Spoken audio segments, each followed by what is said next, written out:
Hello students, कैसे हैं आप सब लोग? अच्छे ही होंगे।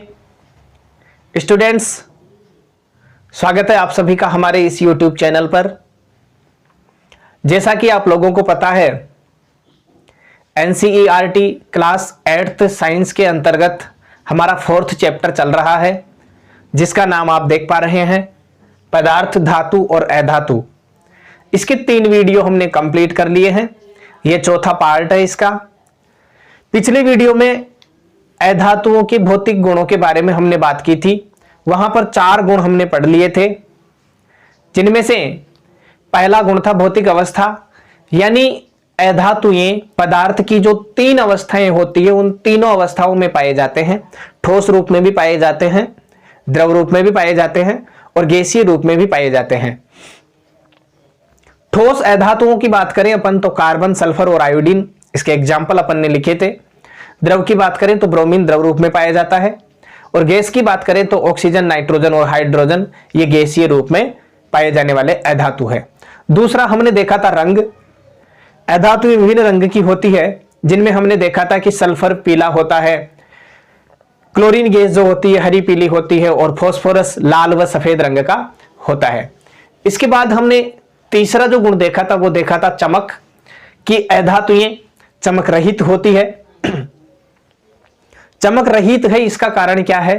इनमें चमक नहीं पाई जाती है क्योंकि ये प्रकाश का परावर्तन नहीं करती है, इसलिए ये चमक रहित होती है।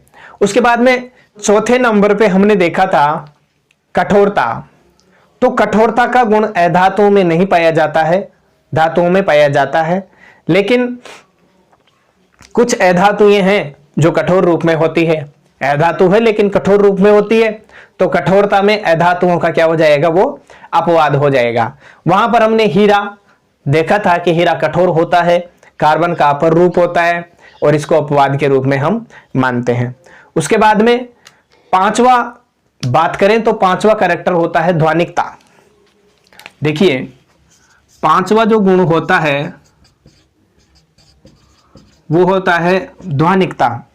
अब ध्वनिकता क्या होती है, ये तो हम धातुओं के गुण जब पढ़े थे तो वहां पर हमने समझ लिया था। यहां पे सिर्फ हम ये देखेंगे कि क्या अधातुओं में ध्वनिकता का गुण पाया जाता है। तो अधातुओं में यह गुण नहीं पाया जाता है। अधातुओं में यह गुण नहीं पाया जाता है, यानी अधातुएं ध्वनिकता का गुण नहीं दर्शाती है। अगर 2 अधातुओं को हम टकराते हैं तो वो ध्वनि उत्पन्न नहीं करती है, और उनमें ध्वनिकता का गुण नहीं पाया जाता है। अगला कैरेक्टर होता है छठा, घनत्व। घनत्व के बारे में अगर हम बात करें तो हमने धातुओं के घनत्व में पढ़ा था कि धातुओं का जो घनत्व होता है उच्च होता है, लेकिन अधातुओं का घनत्व क्या होता है? बहुत कम होता है। तो हम लिख सकते हैं अधातुओं का घनत्व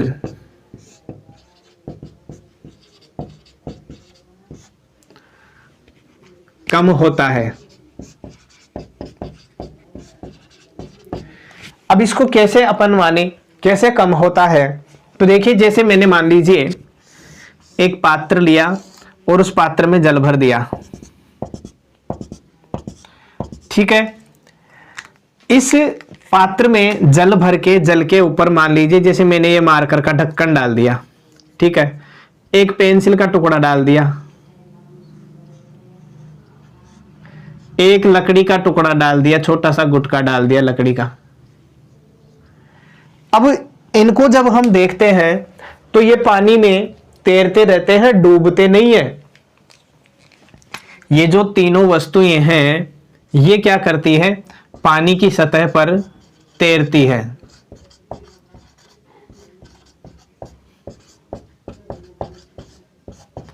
अब पानी की सतह पर ये तैर रही है तो इनका घनत्व पानी से कम होगा या ज्यादा होगा? तो हम कह सकते हैं कि इन तीनों का घनत्व क्या है? कम है। भाई, धातु में हमने क्या किया था? पानी लिया था, एक लोहे की कील पानी में डाली थी, कील पात्र के पेंडे में पहुंच गई, यानी पानी में डूब गई, तो उसका घनत्व क्या हो गया? उच्च हो गया। वहां पर हमने लोहे के कील को पानी में डाला था तो वहां देखा था कि घनत्व क्या होता है, धातुओं का उच्च होता है। अधातुओं में हमने देखा कि ये पानी की सतह पर तैर रही है तो इनका घनत्व क्या हो गया, कम हो गया। अगर हम इस पात्र के H2O की बात करें तो इस H2O का जो घनत्व है, डेंसिटी है, वो क्या होगी, अधिक होगी। तो अधातुओं के घनत्व क्या होते हैं, कम होते हैं। नेक्स्ट 7वां कैरेक्टर आता है गलनांक। भाई गलनांक की परिभाषा तो आप लोगों को पता होगी ही, पहले बता दी मैंने, फिर एक बार रिपीट कर रहा हूं। परिभाषा नहीं लिखाऊंगा, सिर्फ समझाऊंगा कि गलनांक को अगर अपन डिवाइड करें, इसका संधि विच्छेद करके देखें तो गलन अंक क्या होता है, गलन अंक। अब ये गलन शब्द जो आ रहा है, गलने का मतलब होता है पिघलना। पिघलेगा कौन, पिघलेगा ठोस। तो गलनांक जो होता है, पदार्थ की किस अवस्था में जो पदार्थ पाया जाएगा, ठोस में पाया जाएगा, उसके लिए हम गलनांक शब्द का उपयोग करेंगे। तो समझिए कि वह ताप जिस पर कोई ठोस किस में बदलेगा, द्रव में बदलेगा, लिक्विड में बदलेगा। और ये जब कोई ठोस द्रव में बदलेगा तो उसका कुछ ना कुछ अपन को क्या, ताप बढ़ाना पड़ेगा। तो वह ताप जिस पर कोई ठोस द्रव में परिवर्तित होता है क्या कहलाता है, उस पदार्थ का गलनांक कहलाता है। धातुओं के गलनांक उच्च होते हैं क्योंकि धातु कठोर होते हैं और वस्तु जितनी कठोर होगी गलनांक उतना ही उच्च होगा। तो यहां पर अधातुओं के गलनांक की अगर हम बात करें तो अधातुओं के गलनांक क्या होते हैं, बहुत कम होते हैं। हम लिख सकते हैं कि अधातुओं के गलनांक बहुत कम होते हैं। इनमें भी अपवाद हैं, तो अपवाद का नाम हम जरूर लिखेंगे। कौन कौन से अपवाद हैं, अपवाद में हम लिख सकते हैं हीरा और ग्रेफाइट। हीरा व ग्रेफाइट, और ये दोनों क्या होते हैं, कार्बन के अपर रूप होते हैं। कार्बन के अपर रूप होते हैं टोटल 3, हीरा, ग्रेफाइट, फुलरिन। लेकिन उनमें से हीरा और ग्रेफाइट दोनों यहां पर क्या है, अपवाद है अधातुओं के गलनांक में। क्यों है, क्योंकि इनके गलनांक क्या होते हैं, अधिक होते हैं, बहुत अधिक होते हैं। तो देखिए एक बार रिवाइज करते हैं। ध्वनिकता, अधातुओं में यह गुण नहीं पाया जाता है। घनत्व की बात करें तो अधातुओं का घनत्व बहुत कम होता है। एग्जाम्पल के तौर पर वो एक्टिविटी करके अपन देख सकते हैं। पात्र में जल लेंगे, जल में पेन का ढक्कन, पेंसिल का टुकड़ा और एक लकड़ी का टुकड़ा डालते हैं तो देखते हैं ये पानी की सतह पर तैरती है। तो इनका घनत्व तो क्या हो जाएगा, कम हो जाएगा, पानी का घनत्व अधिक हो जाएगा। चलिए गलनांक की बात करते हैं। गलनांक की परिभाषा आप लोगों को पता है कि वह ताप जिस पर कोई ठोस द्रव में परिवर्तित होता है गलनांक कहलाता है। अधातुओं के गलनांक की बात करें तो अधातुओं के गलनांक बहुत कम होते हैं। अपवाद हीरा व ग्रेफाइट, हीरा और ग्रेफाइट दोनों कार्बन के अपर रूप हैं। अपवाद क्यों है, क्योंकि इनके गलनांक बहुत अधिक होते हैं। बात करते हैं अगले गुण की। तो अगला गुण आता है हमारे पास में ऊष्मीय चालकता और विद्युत चालकता। क्या अधातुएं ऊष्मा और विद्युत का चालन करती है, क्या इनमें ऊष्मा और विद्युत का प्रवाह होता है, तो उसके बारे में हम बात करने वाले हैं। 8वां कैरेक्टर आता है ऊष्मीय और विद्युत चालकता। ऊष्मीय व विद्युत चालकता। ऊष्मीय चालकता, विद्युत चालकता क्या है भाई? देखिए सामान्यतः अधातुएं ऊष्मा और विद्युत की क्या होती है, कुचालक होती है। तो हम लिख सकते हैं सामान्यतः अधातुएं ऊष्मा और विद्युत की क्या होती है, कुचालक होती है। ऊष्मा व विद्युत की कुचालक होती है।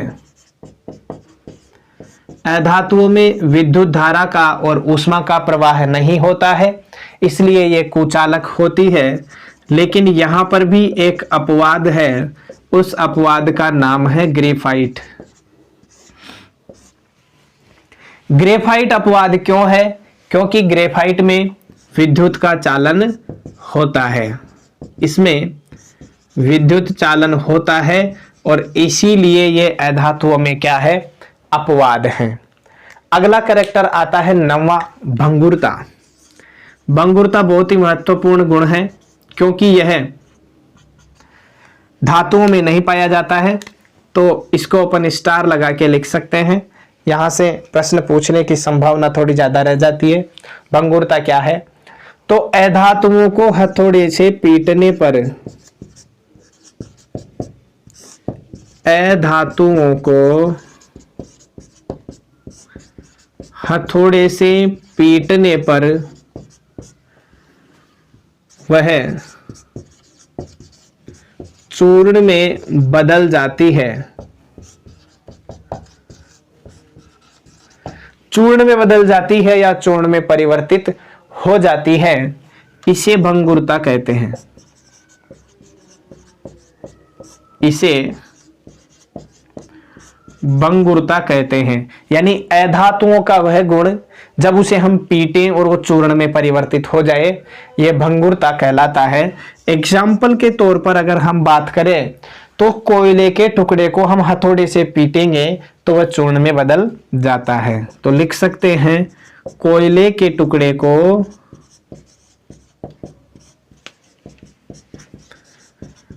पीटने पर चूर्ण में बदलना, कोयले के टुकड़े को पीटने पर चूर्ण में बदलना। यानी कोयले के टुकड़े को हम पीटे और वो चूर्ण में बदल जाए। जैसे मान लीजिए हमारे पास कोई कोयला है और फेंक कर अपन दीवार पर या कोई किसी कठोर वस्तु पर मारते हैं तो वह क्या होता है, छोटे छोटे टुकड़ों में बिखर जाता है। इस प्रकार उसमें विद्युत चालकता और भंगुरता कंप्लीट, और अधातुओं के जो भौतिक गुण थे वो भी होते हैं कंप्लीट। अब बात करेंगे हम धातुओं के रासायनिक गुणधर्मों के बारे में कि धातुएं जो है रासायनिक गुणधर्म, कौन कौन से रासायनिक गुणधर्म दर्शाती है। रासायनिक गुणधर्म का मतलब है रासायनिक परिवर्तन, रासायनिक अभिक्रिया जो है उनको कैसे संपन्न वो करती है, उनके बारे में हम बात करेंगे। तो चलिए अगला हमारा हेडिंग होगा धातुओं के रासायनिक गुणधर्म।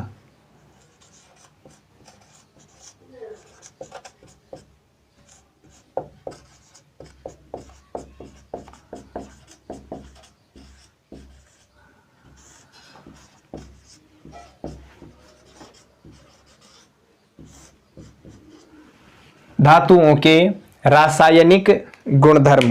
धातुएं जो है कौन कौन से रासायनिक गुणधर्म दर्शाती है, तो हम कह सकते हैं कि धातुएं वायु, जल तथा अम्लों से अभिक्रिया करके विभिन्न रासायनिक पदार्थ बनाती है। धातुएं वायु, जल, धातुएं वायु के साथ भी क्रिया करेगी, जल के साथ भी क्रिया करेगी और अम्ल के साथ भी क्रिया करेगी। तो हम कह सकते हैं कि धातुएं वायु, जल तथा अम्ल के साथ अभिक्रिया करके विभिन्न रासायनिक पदार्थ बनाती है। यहां पर विभिन्न अलग अलग रासायनिक पदार्थ बनेंगे।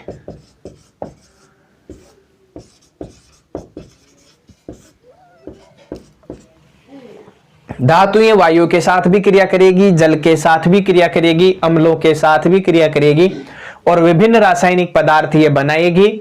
और ये जब रासायनिक अभिक्रिया होगी तो इनका क्या होगा, रंग भी परिवर्तित होगा।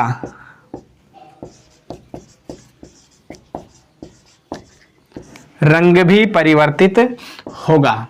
तो ये होता है रासायनिक क्रिया। अब जैसे अपन इसको लिखें, सबसे पहले देखेंगे वायु के साथ अभिक्रिया। तो नंबर 1 हम डाल लेते हैं वायु के साथ क्रिया।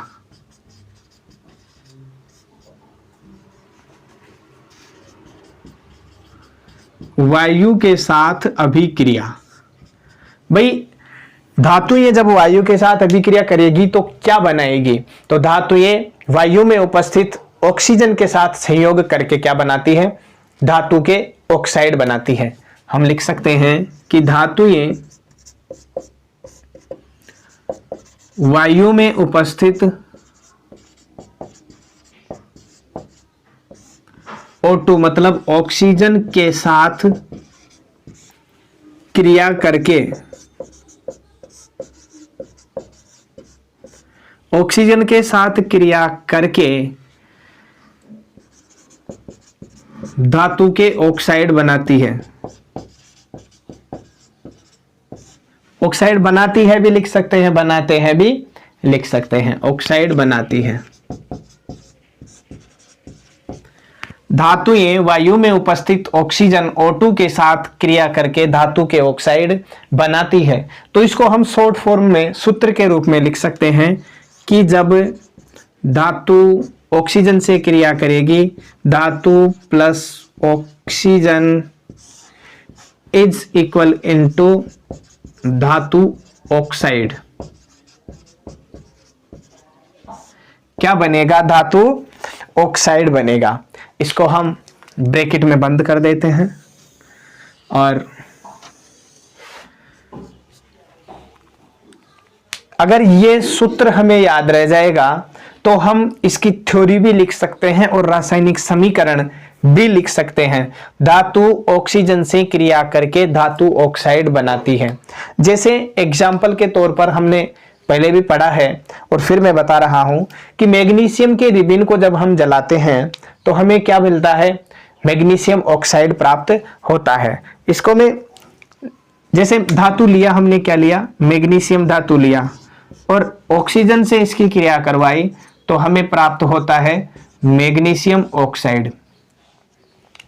अब यहां एक बात आ जाती है कि क्या ये रासायनिक समीकरण संतुलित है? क्या ये संतुलित नहीं है लेकिन सही है। भाई इधर ऑक्सीजन का परमाणु कितना? 1 2, इधर 1, तो दोनों तरफ जो तत्व हैं उनके परमाणुओं की संख्या अगर समान होती है तो वह क्या होती है? समीकरण संतुलित होती है। ये संतुलित नहीं है लेकिन सही है। अब इधर 2 करने के लिए हम यहाँ 2 लगाते हैं, इधर मैग्नीशियम भी 2 हो गया तो इधर 2Mg हम लगा देते हैं। तो इस प्रकार ये संतुलित हो जाती है। अगर पूछ ले आपसे कि मैग्नीशियम धातु को जब हम जलाते हैं तो जो मैग्नीशियम ऑक्साइड बनता है उसकी संतुलित रासायनिक समीकरण लिखिए, तो आप ऐसे लिख सकते हो। और संतुलित रासायनिक समीकरण नहीं बोले, सिर्फ बोले कि रासायनिक समीकरण लिखिए, तो आपको ये 2 इधर और इधर लिखने की जरूरत नहीं है। Mg plus O2 is equal into 2MgO। अब इसकी जो थ्योरी हम लिखेंगे वो कैसे लिखेंगे कि क्या करते हैं? मैग्नीशियम का रिबिन लेते हैं, मैग्नीशियम रिबिन को जलाने पर क्या किया? हम मैग्नीशियम के रिबिन को जलाएंगे तो मैग्नीशियम रिबिन को जलाने पर वह क्या करता है? रोशनी के साथ जलता है। क्या करेगा? ये रोशनी उत्पन्न करेगा और सफेद रंग की क्या बनेगी? राख बनेगी। क्या बनेगी? राख बनेगी। और इस राख का रंग कैसा होगा? सफेद होगा। ये जो हमें राख प्राप्त होगी, ये राख किसकी होगी? ये मैग्नीशियम ऑक्साइड ही तो होगा राख में। और इस राख का रंग कैसा होगा? सफेद होगा। अब समीकरण तो इसकी हमने लिख दी, लेकिन मान लो ये पूछ ले कि मैग्नीशियम ऑक्साइड का जो राख हमें प्राप्त हुई है इसकी प्रकृति बताइए, ये अम्लीय है या क्षारीय है? तो इसकी पहचान के लिए तो हमें क्या करना पड़ेगा? लिटमस परीक्षण करना पड़ेगा। और लिटमस परीक्षण के लिए हम क्या करते हैं? इस राख को एक परख नली में लेते हैं। ठीक है, मान लीजिए जैसे ये परख नली ली हमने और इसमें इसको डाल दिया। ठीक है, परख नली में इसको डालने के बाद में इसमें हम परख नली में क्या क्या डालेंगे? राख डालेंगे और जल डालेंगे, दोनों मिक्स हो जाएगी। मिक्स हो गई तो ये मैग्नीशियम ऑक्साइड का क्या बन जाएगा? विलयन बन जाएगा। ठीक है, अब इसका लिटमस परीक्षण करेंगे तो हम क्या करेंगे? इसमें लिटमस पत्र डालेंगे। ये करने से पहले मैं आप लोगों को बता देता हूं कि अम्ल जो होते हैं नीले लिटमस को क्या करते हैं? लाल करते हैं। और क्षार जो होते हैं वो लाल लिटमस पत्र को क्या करते हैं? नीला करते हैं। भाई अब कितना भी इनको याद कर लो आप लोग, अम्ल नीले को लाल करते हैं, क्षार लाल को नीला करते हैं, उल्टा सीधा हो ही जाता है। तो इनको याद करने के लिए मैं आप लोगों को एक नाम बता देता हूं, अनिल ANIL। इस नाम से हम इस अम्ल और क्षार का जो लिटमस परीक्षण है उसको याद रख सकते हैं। देखिए, ए से क्या हो जाएगा अम्ल, Na से क्या हो गया नीला, और L से क्या हो गया लाल। यानी अम्ल नीले लिटमस को क्या करते हैं लाल करते हैं। तो ये जो नाम है अनिल, ये आप लोगों को याद रखना होगा। इस नाम से हम इसको आसानी से याद रख सकते हैं। दूसरे में इसका जस्ट विपरीत करना ही है भाई। अम्ल का जैसे याद हो गया आपको अनिल, अम्ल नीले लिटमस को क्या करते हैं लाल करते हैं, तो क्षार लाल को नीला करेंगे। तो यहां पर हम क्या करते हैं, एक लिटमस पत्र लेते हैं, कौन सा नीला लिटमस पत्र इसमें हम डालते हैं, और नीला लिटमस पत्र इसमें जब डालते हैं तो कुछ समय बाद रखते हैं, लेकिन फिर भी इस नीले लिटमस पत्र में कोई परिवर्तन नहीं होता है, नो चेंजेबल ये रहता है।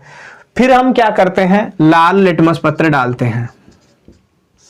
इसमें फिर से हमने लाल लिटमस पत्र डाला, और लाल लिटमस पत्र को हम इसमें जैसे ही डालते हैं ये कैसा हो जाता है, कुछ समय बाद नीला हो जाता है। कैसा हो गया लाल लिटमस पत्र नीला हो गया। इसका मतलब इसकी प्रकृति या तो अम्लीय है या क्षारीय है। भाई नीले को इसने चेंज नहीं किया, कोई बात नहीं है, लाल को तो इसने चेंज कर दिया। तो दोनों में से एक भी चेंजेज अगर हुआ है तो इसकी प्रकृति कैसी है, कुछ ना कुछ तो है, दोनों में से या तो अम्ल है या क्षार है। तो आप लोगों को यहां पर कमेंट करके ये बताना है कि मैग्नीशियम ऑक्साइड का जो विलयन है इसकी प्रकृति कैसी है, प्रकृति अम्लीय है या क्षारीय है। आप लोगों को कमेंट बॉक्स में कमेंट करके ही बताना ही है कि अम्ल है या क्षार है मैग्नीशियम ऑक्साइड का विलयन। देखिए, इसको रिवाइज करते हैं एक बार कि वायु के साथ अभिक्रिया यानी धातुएं वायु में उपस्थित ऑक्सीजन के साथ क्रिया करके धातु के ऑक्साइड बनाती है। सूत्र के रूप में हम लिख सकते हैं याद करने के हिसाब से कि धातु plus oxygen is equal into धातु ऑक्साइड। हमने धातु लिया मैग्नीशियम, ऑक्सीजन से क्रिया कराई, मैग्नीशियम ऑक्साइड बन गया। अब ये जो एक्टिविटी की हमने, ये क्रिया जो करवाई, उसको हम थोड़ा सा विस्तार से ऐसे लिख सकते हैं कि मैग्नीशियम की रिबिन को जलाने पर रोशनी के साथ जलती है और सफेद रंग की राख बनती है। जो राख बनी है उसका रंग कैसा है, सफेद है। ये राख जो है वो क्या होती है, मैग्नीशियम ऑक्साइड होती है। इसके बाद में हम चाहते हैं कि मैग्नीशियम ऑक्साइड की प्रकृति भी जाने, तो उसके लिए मैग्नीशियम ऑक्साइड का क्या करेंगे, विलयन बनाएंगे। विलयन बनाने के लिए थोड़ी सी राख हम परख नली में डालते हैं, थोड़ा सा जल डालते हैं, उनको घोलते हैं, विलयन बन जाता है मैग्नीशियम ऑक्साइड का। अब इसका लिटमस परीक्षण करते हैं। लिटमस परीक्षण से करने से पहले हमें यह पता होना चाहिए कि अम्ल और क्षारीय जो विलयन है वो लिटमस को, कौन से लिटमस को कैसा करते हैं, तो अम्ल नीले लिटमस को लाल करते हैं, क्षार लाल लिटमस को नीला करते हैं। याद करने के लिए आपको अनिल नाम याद रखना होगा, इससे दोस्ती करनी ही होगी, ठीक है। चलिए इधर देखते हैं, हम इसमें नीला लिटमस पत्र डालते हैं, कुछ समय बाद इसमें कोई परिवर्तन नहीं होता है। लाल लिटमस पत्र डालते हैं तो वह नीला हो जाता है। अब आप लोगों को कमेंट करना है कि मैग्नीशियम ऑक्साइड का जो विलयन है उसमें हमने लाल लिटमस पत्र डाला, वो नीला हो गया, तो इसकी प्रकृति अम्लीय है या क्षारीय है या उदासीन है, ये कमेंट आप लोगों को करना है। इसके साथ इसको करते हैं कंप्लीट। दूसरा जो रासायनिक गुणधर्म है उसकी हम बात करेंगे।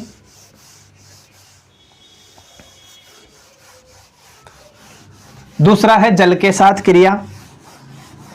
भाई धातुएं जब जल से क्रिया करेगी तो हमें क्या प्राप्त होगा,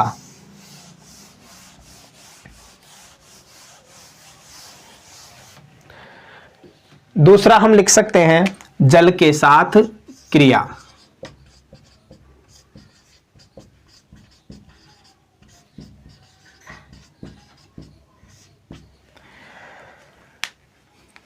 धातुएं जब जल के साथ क्रिया करती है तो क्या होगा, तो हम लिख सकते हैं कि अधिकांश धातुएं जल के साथ अभिक्रिया करके धात्विक हाइड्रोक्साइड बनाती है, धात्विक हाइड्रोक्साइड बनाती है और हाइड्रोजन गैस उत्पन्न होती है। तो हम लिख सकते हैं कि अधिकांश धातुएं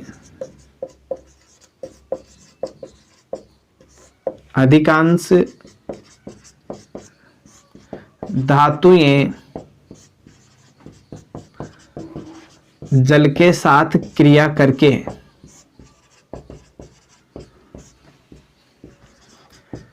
धात्विक हाइड्रोक्साइड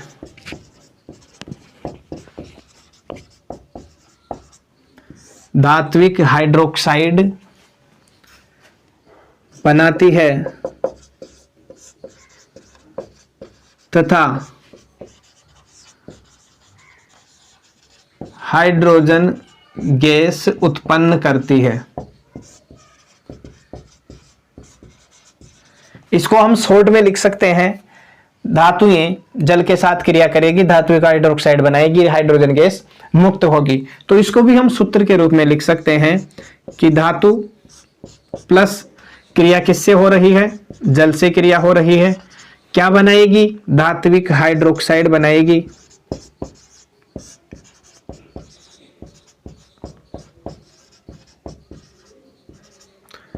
और हाइड्रोजन गैस मुक्त होगी।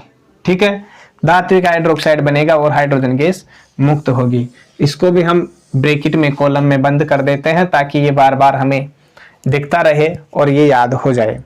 भाई ये फॉर्मूला अगर हमें याद है तो इसकी थ्योरी लिख सकते हैं, रासायनिक समीकरण भी हम बना सकते हैं। धातु जब जल से क्रिया करेगा तो धात्विक हाइड्रोक्साइड बनेगा और हाइड्रोजन गैस मुक्त होगी। भाई ये हाइड्रोक्साइड आयन क्या होता है, हाइड्रोक्साइड आयन होता है OH माइनस आयन। ठीक है, यहां पर आप धातु जोड़ दीजिए, OH माइनस आयन को उसके धातु के साथ कनेक्ट कीजिए, हाइड्रोजन गैस मुक्त कर दीजिए।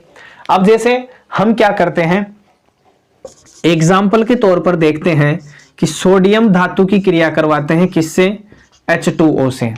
अब जल से जब क्रिया हो रही है तो धात्विक हाइड्रोक्साइड बनेगा। अपने पास धातु क्या है, सोडियम धातु है, और सोडियम धातु की जब जल से क्रिया हो रही है तो धात्विक हाइड्रोक्साइड यानी सोडियम और ये OH हाइड्रोक्साइड आ जाएगा, इधर हाइड्रोजन गैस मुक्त हो जाएगी।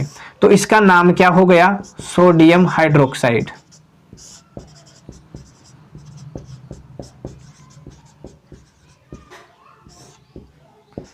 ये क्या हो गया, सोडियम हाइड्रोक्साइड हमें प्राप्त हो गया और यहां पर हाइड्रोजन गैस मुक्त हो गई। एक और उदाहरण हम लेते हैं, जैसे धातु की जगह क्या लेते हैं, पोटेशियम ले लेते हैं। क्या नाम है इसका, पोटेशियम। ये क्या है, सोडियम। ये सोडियम है और ये पोटेशियम। जब इसकी क्रिया अपन जल से करवाते हैं, H2O से करवाते हैं, तो धात्विक हाइड्रोक्साइड, धातु क्या है अपने पास, पोटेशियम और OH, और इधर हाइड्रोजन गैस मुक्त हो जाएगी। इसका नाम क्या है, पोटेशियम हाइड्रोक्साइड।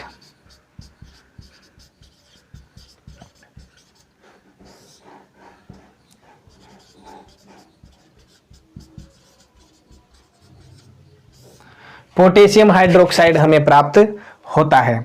तो देखिए, जल के साथ क्रिया जब धातुओं की होती है तो हमें क्या प्राप्त हुआ, अधिकांश धातुएं जल के साथ क्रिया करके धात्विक हाइड्रोक्साइड बनाती है और हाइड्रोजन गैस मुक्त करती है। यानी धातु जल से क्रिया करेगी तो धात्विक हाइड्रोक्साइड बनेगा, हाइड्रोजन गैस मुक्त होगी। हाइड्रोक्साइड आयन क्या होता है, OH माइनस आयन होता है। जैसे ही इसको धातु के साथ कनेक्ट करेंगे, इसका ऋणावेश जो होता है वो हट जाता है। एग्जाम्पल के तौर पर सोडियम धातु की जब हम जल से क्रिया करवाते हैं तो NaOH यानी सोडियम हाइड्रोक्साइड बनता है, हाइड्रोजन गैस मुक्त होती है। पोटेशियम धातु की जब अपन जल से क्रिया करवाते हैं तो KOH यानी पोटेशियम हाइड्रोक्साइड बनता है और हाइड्रोजन गैस मुक्त होती है। अब हम इसकी बात करेंगे कि सोडियम और पोटेशियम जो है, इनको जब अपन जल से क्रिया करवाते हैं तो क्रिया कैसे होती है। अब हम देखते हैं कि जब सोडियम धातु की जल से क्रिया करवाई जाती है, पोटेशियम धातु की जल से क्रिया करवाई जाती है, तो ये जो हाइड्रोक्साइड हमें प्राप्त हो रहे हैं, ये कैसे हमें प्राप्त हो रहे हैं, क्रिया कैसे होती है, इसको हम बिल्कुल शॉर्ट में लिख सकते हैं कि जैसे सोडियम धातु का टुकड़ा है, सोडियम धातु का टुकड़ा लेकर हम क्या करते हैं, एक बीकर में पानी लेंगे और पानी में सोडियम धातु का टुकड़ा हमने डाल दिया।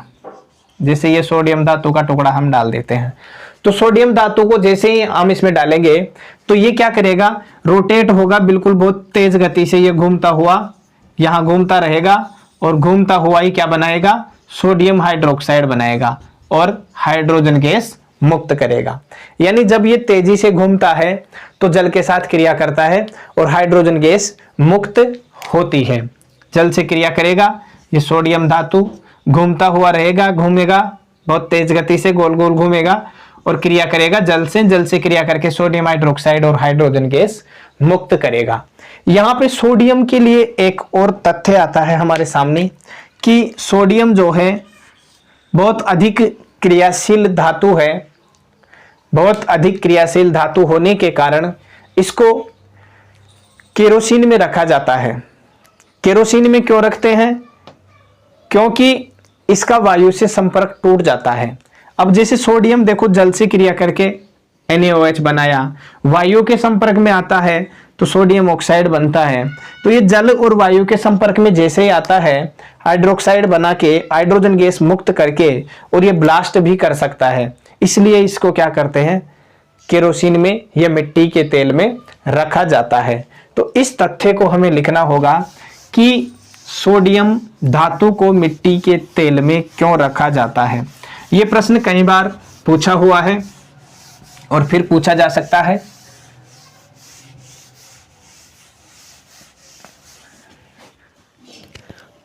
तो नोट लगाकर हम लिख सकते हैं कि सोडियम धातु को मिट्टी के तेल यानी केरोसिन में डुबोकर रखा जाता है, क्योंकि सोडियम धातु अत्यधिक क्रियाशील है जो ऑक्सीजन और जल के साथ तीव्रता से अभिक्रिया करके सोडियम हाइड्रोक्साइड यानी NaOH सोडियम हाइड्रोक्साइड व हाइड्रोजन गैस बनाता है और आग पकड़ लेता है। भाई सोडियम धातु